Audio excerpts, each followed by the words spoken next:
Number 1. The Cirein-cròin. Picture the western coast of Scotland where the land breaks apart into the Hebrides and the grey Atlantic runs deeper than anyone standing on the shore could imagine. The people who lived here for 1,000 years believed something waded out in that deep. Not a whale. Something that ate whales. Its name was the Cirein-cròin, and in the old Gaelic tradition, it was the single largest creature that had ever lived. It was so vast that a full-grown whale was, to it, a mouthful. In fact, the legend is precise about this. The Cirein-cròin could swallow 7 whales in one gulp. We know this creature not from a body, and not from a sighting, but from a counting rhyme. The rhyme lays out the food chain of the sea, and it goes like this. 7 herrings are the feast of 1 salmon. 7 salmon are the feast of 1 seal. 7 seals are the feast of 1 whale. And 7 whales are the feast of 1 Cirein-cròin. Do the arithmetic, and you find a monster sitting on top of a pyramid 2,401 herrings deep. That is not a description of an animal, that is a description of scale itself, of the ocean's power to be bigger than the human mind can hold. The legend was written down by the folklorist Alexander Carmichael, who spent decades collecting Highland tradition and published it in his great work, Carmina Gaelica, in the year 1900. The minister John Gregerson Campbell gathered similar sea lore in the same period, and they preserved a second stranger detail. The Cirein-cròin could shrink. It could disguise itself as a small, plain silver fish, harmless in the shallows, and wait for a fisherman to reach for it. A titan that becomes bait. That is a far more cunning monster than a simple sea serpent. Where does a story like this come from? The mainstream reading is that it is the ocean's incomprehensible size given a shape. A folkloric reading suggests real memory, exaggerated across generations, of genuinely enormous animals like the blue whale or the basking shark. And the fringe reading, the one that keeps people awake, imagines a predator still out there, larger than anything in our textbooks. It is worth noting that the Cirein-cròin does not stand alone. The Norse told of the Havgufa, a sea beast so large that sailors mistook its back for an island, and the Hebrew scriptures gave the world Leviathan. Viking settlers carried their Leviathan lore into Gaelic Scotland, and the same archetype surfaces wherever human beings face an ocean too vast to grasp. Keep that question in your mind because folklore leaves no corpse to examine. The next case does. Number 2. The Gambo. In June of 1983, on Bungalow Beach near the town of Kotu, in the West African nation of the Gambia, a body came in on the tide. It was found by a teenager named Owen Burnham, an Englishman who had grown up in the region. He was about 15 years old, and he came upon the carcass early in the morning before the heat and before the crowd. What he saw did not match any animal he knew. The creature was roughly 15 feet long, a little over 4.5 meters. It had a long neck. It had an elongated, narrow snout, almost like a dolphin's, and that snout was lined with teeth. Burnham counted them carefully, close to 80 in total, with 10 large teeth set at the very front. But the detail that matters most, the detail that has kept this case alive for decades, is the limbs. The animal had 4 flippers, not 2, 4 separate paddle-shaped limbs, arranged the way you would arrange them if you were drawing a plesiosaur from a museum wall. Its back was brown, its belly white, and it had a tail but no dorsal fin. Burnham did something a scientist would praise. He drew the animal, he made notes, he wrote down measurements because he fully intended to identify it later, and then he lost his chance because local men arrived to remove the head, which they meant to sell, and soon the body was gone entirely. No specimen, no photograph anyone could later examine. Only a boy's careful drawing. Years later, the cryptozoologist Carl Schuker took up the case, gave the animal the nickname Gambo, and discussed it in his 1997 book From Flying Toads to Snakes with Wings. So what was it? The most common mainstream answer is a beaked whale, because when a beaked whale decomposes, the flesh can slough away and leave a long neck-like shape behind. A rotting shark or dolphin has fooled people the same way. But here's the problem that will not go away. Whales have 2 flippers. The Gambo had 4. Schuker himself leaned toward an unrecognized animal, either an unknown cetacean or something stranger. The skeptic answers that a 15-year-old drew it from memory, and memory bends. And so you are left with the single most frustrating kind of evidence, a body that someone actually measured, and then the sea took it back. What if, instead of a corpse, you had a witness who watched a creature for days? Number 3. The Moha-Moha. On June 8th in the year 1890, at Sandy Cape on Great Sandy Island off the coast of Queensland, Australia, a schoolteacher named Selina Lovell saw something in the shallow water. Lovell was not a passing tourist, she was an educated woman, an amateur naturalist, and she wrote up what she saw for the British journal Land and Water, and corresponded with naturalists about it. She said the local Aboriginal name for the creature was Moha-Moha, which she translated as the dangerous turtle. Now here is where the account becomes almost impossible. Lovell described an animal about 30 feet long. The front third of it was a large, domed tortoise-like shell, dull gray in color. But the rear of the animal was not a turtle at all. It was a silvery, fish-like body that ended in a distinct finned tail. Between the two, it had a long neck and a small head, and its mouth carried hard, saw-like teeth. She claimed to have watched it more than once over several days, and to have seen it feed on fish. The marine biologist William Saville Kent, who was working in Queensland at the time, took the reports seriously enough to note them. The scientific community then and now has struggled with this one, and the struggle is exactly what makes it interesting. The gentlest mainstream theory is that Lovell saw two animals, a large marine turtle and a separate fish, and her mind stitched them into one creature. A second theory says she saw a single diseased or deformed turtle with some trailing tissue that read as a fish tail. And a harsher theory simply calls it a hoax, or the embellishment of an isolated observer with time on her hands. But the defenders push back, and they have a point. Lovell was literate, careful, and had nothing obvious to gain. When the great cryptozoologist Bernard Heuvelmans analyzed the case in his landmark 1968 book In the Wake of the Sea Serpents, he found it genuinely hard to classify. Think about why. Most sea monster reports are vague. A dark hump, a shadow, a splash. The Moha-Moha is the opposite problem. It is too specific. It describes an animal so precisely detailed and so precisely impossible that you cannot easily explain it as a trick of the light. A surviving archaic turtle, some have whispered. There's no evidence for that. And yet the description sits there, refusing to resolve. What if the next creature was not flesh at all, but bone? Number 4. The Bakekujira. Some monsters are frightening because they are alive. This one is frightening because it should not be. In Japanese folklore, there is a yokai, a supernatural being called the Bakekujira. The name means ghost whale. And the image at the center of the legend is one of the most disturbing in all of the world's sea lore. It is a whale reduced entirely to its skeleton, every scrap of flesh gone, and yet still swimming. The best-known version of the legend comes from the waters off Okinoshima in Shimane Prefecture on the Sea of Japan coast. The Bakekujira comes on dark, rainy nights drifting in toward the shore. It does not come alone. It is escorted by flocks of strange, unfamiliar birds wheeling overhead, and by shoals of fish no one recognizes. Fishermen who rowed out to it found there was nothing there to catch. A harpoon passed through a frame of bones. There was no body to strike.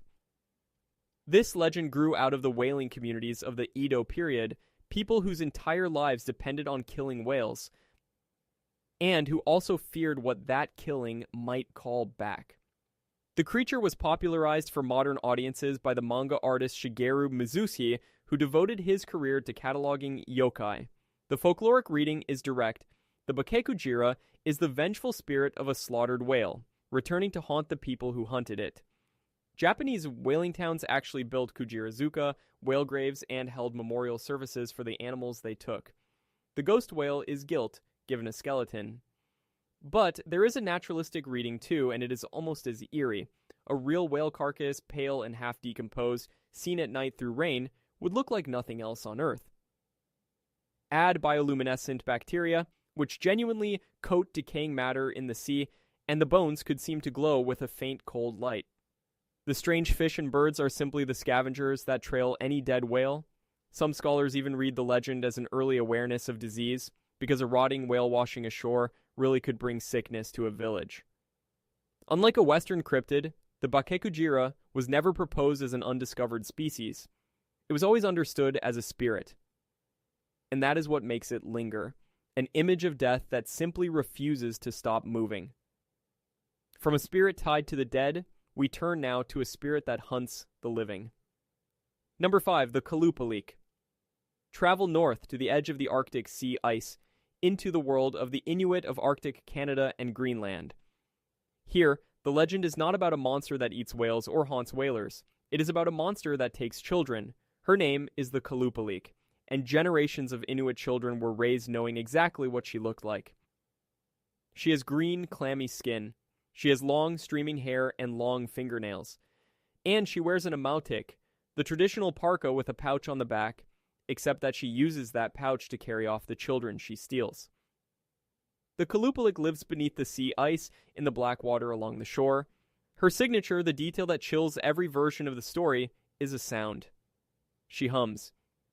You hear the humming through the ice before you ever see her? The warning to children was simple and absolute. Do not wander down to the water alone. Do not go out near the flow edge by yourself. Because if you do, a green hand will come up out of the sea, and the humming will stop, and you will be gone, carried down beneath the ice and kept there. Anthropologists who study Inuit oral tradition read the Qalupalik clearly. She is a cautionary tale, and she is a very effective one because the danger she encodes is completely real. Arctic water sits close to freezing. Thin ice at the shoreline gives way without warning. A small child who falls into that water is incapacitated in minutes and lost. The Qalupalik is what that lethal environment looks like when you turn it into a story a 4-year-old will remember and obey.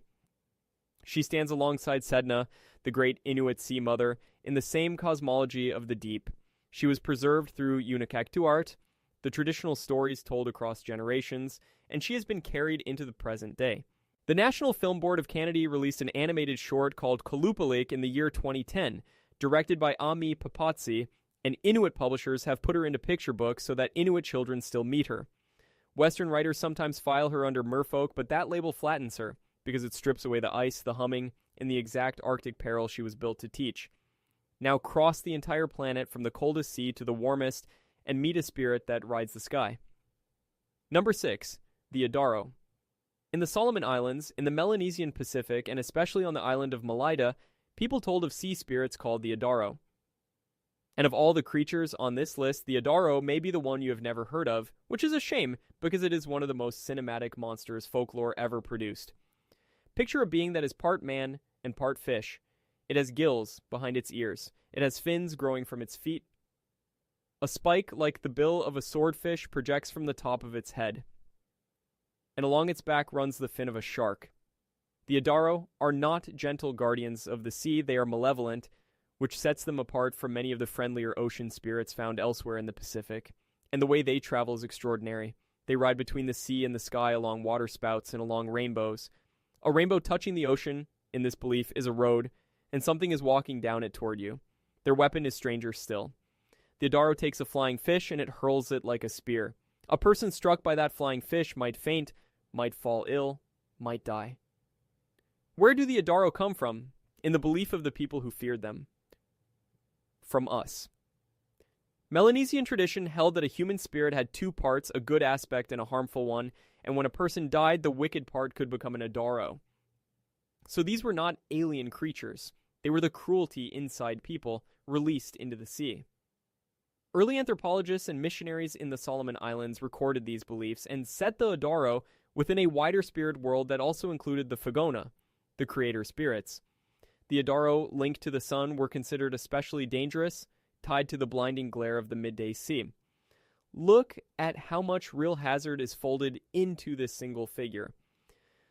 Waterspouts are common and deadly in tropical Pacific waters, and here they become the visible path of a spirit. The rainbow becomes a bridge. The flying fish, an animal that genuinely leaps around Pacific boats in great numbers, becomes a thrown weapon.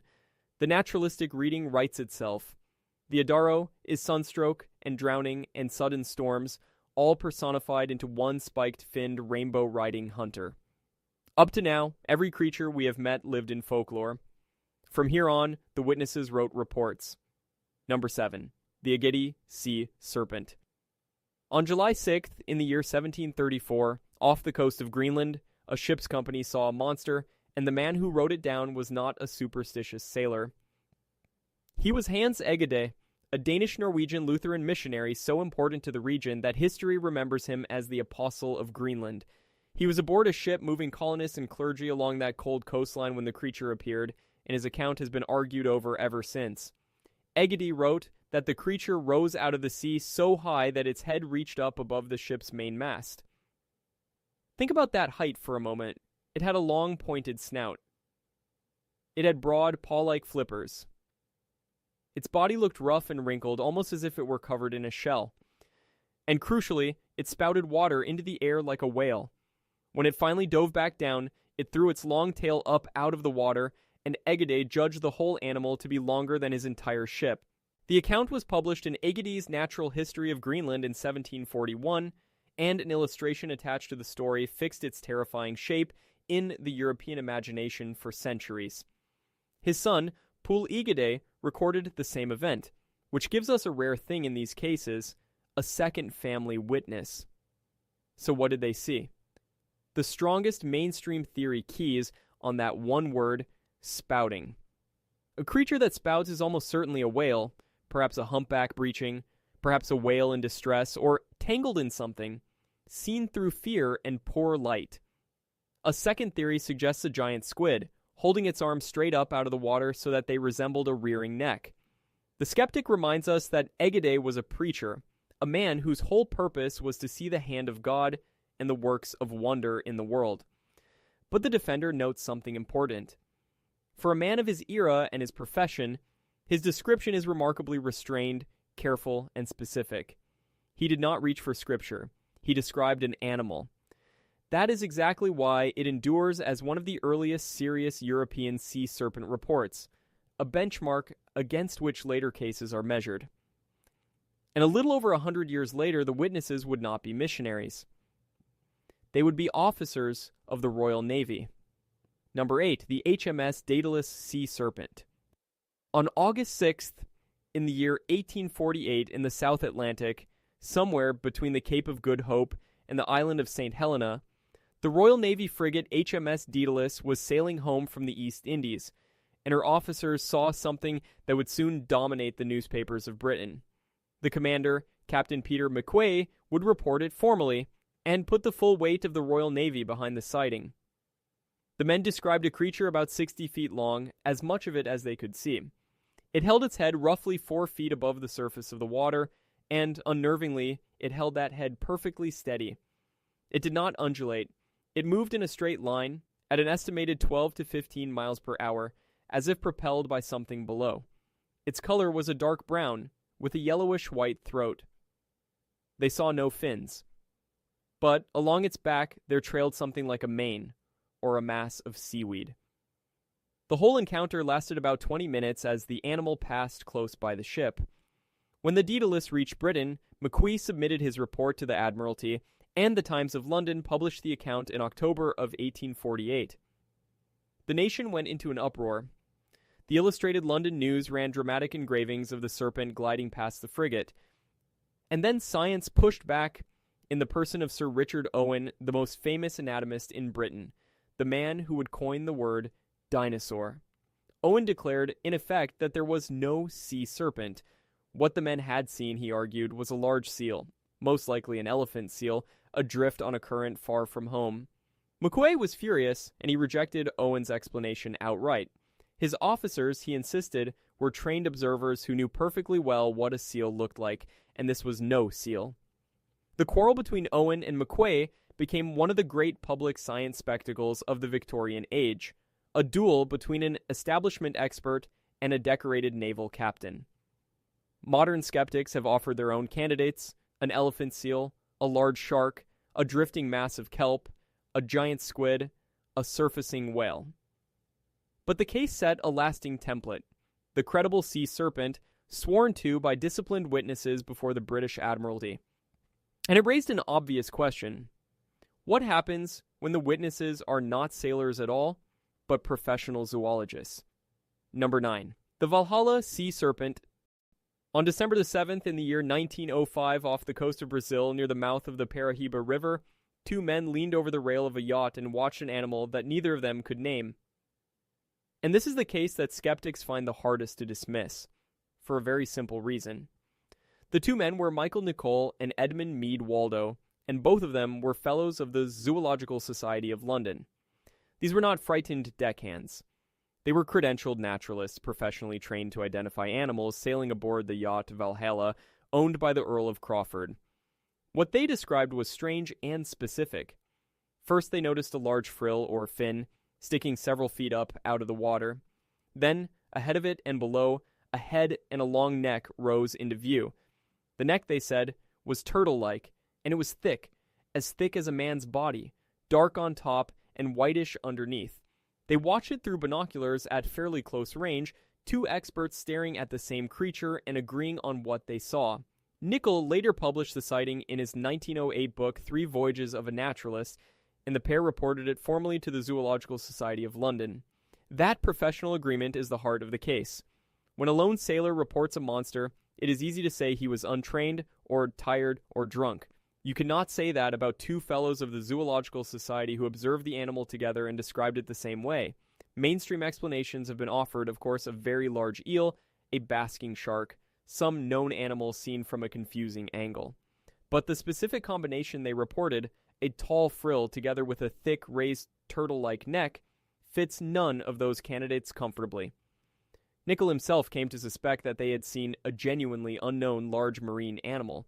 For that reason, the Valhalla sighting is frequently called the most credible sea serpent report ever recorded, and Bernard Heuvelmans ranked it among his strongest files.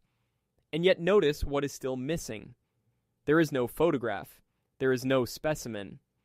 The entire case rests on the testimony of two excellent observers, and testimony, however expert, is not proof. It is the ceiling of what an eyewitness can give you, and it still is not enough to close the question. Which brings us to one final witness, and an animal watched not for 20 minutes, but for 2 hours. Number 10. Steller's sea ape. On August 10th, in the year 1741, in the frigid North Pacific near the Shumagan Islands off the coast of Alaska, one of the finest naturalists of his century watched an animal for 2 full hours and never managed to identify it. His name was Georg Wilhelm Steller, and he was the scientist aboard the St. Peter during the Vitus Bering's Great Expedition. Steller was no fool and no fantasist. He was a rigorous observer, the same man who first described the sea cow and the sea eagle that still carry his name today, and this creature baffled him. He called it Simia marina danica, the Danish sea ape, borrowing a name from an earlier description by the naturalist Conrad Gessner. He estimated it at about 5 feet long. It had a head like a dog's with large eyes, whiskers, and pointed erect ears standing up from its head. It appeared to have no forelimbs at all, no front flippers that he could see, which puzzled him deeply. Its body was covered in thick hair, gray along the back and a reddish-white underneath. Its tail was shaped like a shark's, with 2 lobes of unequal size. And its behavior was the strangest part. It was playful.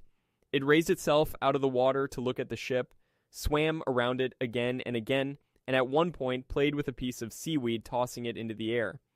Steller did what a naturalist of his time was expected to do. He tried to shoot it to obtain a specimen for study. He missed. The animal swam off, and nothing quite like it was ever definitively catalogued again. So what did he watch for 2 hours?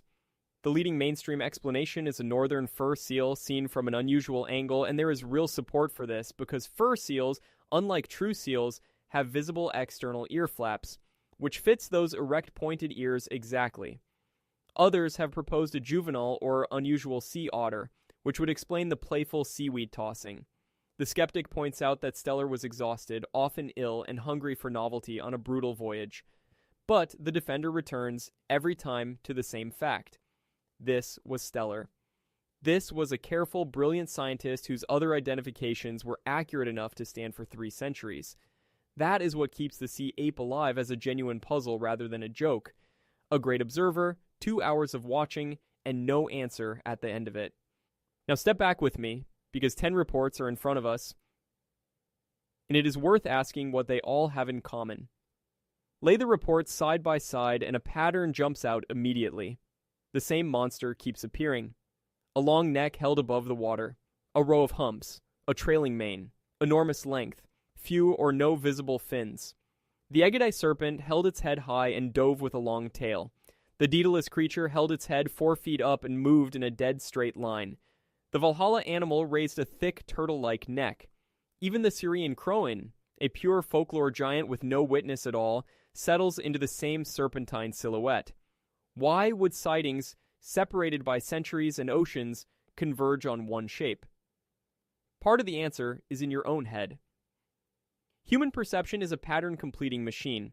Give it a partial glimpse at a distance, across moving water, under stress, and it will fill the gaps with something familiar. And few shapes are more deeply familiar than a serpent. A line of porpoises surfacing one behind another reads as a single long body with humps. A flipper, a snout, or a piece of floating debris becomes a raised neck. A crest of kelp or a breaking wave becomes a mane. And once the first famous report exists, it quietly shapes every report that follows because witnesses describe what they half expect to see. This is where the honest difficulty lives. Consistency across accounts can mean two very different things. It can mean a real animal, seen again and again. Or it can mean a shared template, a monster we all already carry and project onto the sea. Heuvelman spent a career trying to sort the world's sightings into distinct animal types, giving them names and provisional descriptions, and the effort was serious science, but the circular problem never fully went away. At fear, distance, and the constant motion of the water, and even an honest observer's report drifts toward the template. A frightened witness estimates length generously, straightens a curved back into a serpent, and rounds a vague shape toward the monster the culture already knows. So consistency alone cannot settle anything. To make progress, you need a mechanism, something that reliably turns a known animal into an unknown one. And the ocean, it turns out, has a very good one. Start with a word that every sea monster investigator learns early. A globster. It is the term for a shapeless, rotting carcass that washes ashore and defies identification, and globsters have fooled people for as long as people have walked beaches. The reason is decomposition. When a basking shark dies and rots, its gill structure and the whole head drop away first, and what remains is a small skull on a long backbone with paired fins behind, which looks to a horrified crowd exactly like a dead plesiosaur. This is precisely what happened with the famous Zuyomaru carcass hauled up by a Japanese trawler, which launched a global sea monster frenzy before tissue analysis identified it as a decomposed shark. The same trick runs through several cases on this very list. A whale's blubber decays into pale, stringy fibers that look uncannily like hair or a mane. A beaked whale, rotting, develops a long neck-like shape, which is the leading explanation for the Gambo. And then there is the living source of countless sea serpent tales, the oarfish, a real animal that grows to 8 meters and more, ribbon-thin and silver, that swims with an undulating motion and occasionally rises to the surface to die. If you saw one and did not know what it was, you would call it a serpent too. But here's the part that keeps the door open. The ocean does not only manufacture false monsters, it also hides real ones. The giant squid, the original kraken, was not filmed alive until 2004 and 2006, meaning centuries of sailors who described a vast tentacled beast were essentially correct. The colossal squid is real, and we still know little about how it lives. The megamouth shark, a filter feeder nearly 5 meters long, was completely unknown to science until one blundered into a ship's anchor in 1976. New species of beaked whale are still being named in our own century, some of them known only from a handful of stranded bodies and a genetic sample. Bioluminescence adds another layer, because an ordinary animal coated in glowing bacteria or flashing its own light becomes something no daylight observer would recognize. And every one of these encounters happens in cold, crushing, lightless water where humans almost never go, which means the ocean gets to keep most of its secrets simply by being hard to reach. So, the deep both debunks and discovers in the same dark water. Most cryptids dissolve into known animals under examination. A stubborn few, like the Gambo with its 4 impossible limbs, do not. And that difference between explained and merely explained away is where the real mystery lives. Notice something about the folklore half of this list. Look again at the Qalupalik, and you find encoded knowledge, a precise life-saving warning about thin ice and cold water, wrapped in a green-skinned figure a child will never forget. Look at the Adaro, and you find sunstroke, drowning, and sudden storms personified into a spirit that rides the rainbow. Look at the Bakekujira, and you find both the guilt of the whaler and a real awareness that a rotting whale can carry disease ashore. Look at the Cirein-cròin, and you find the ocean's sheer scale, made into a swallower of whales. The common thread is unmistakable. Real hazards dressed as monsters.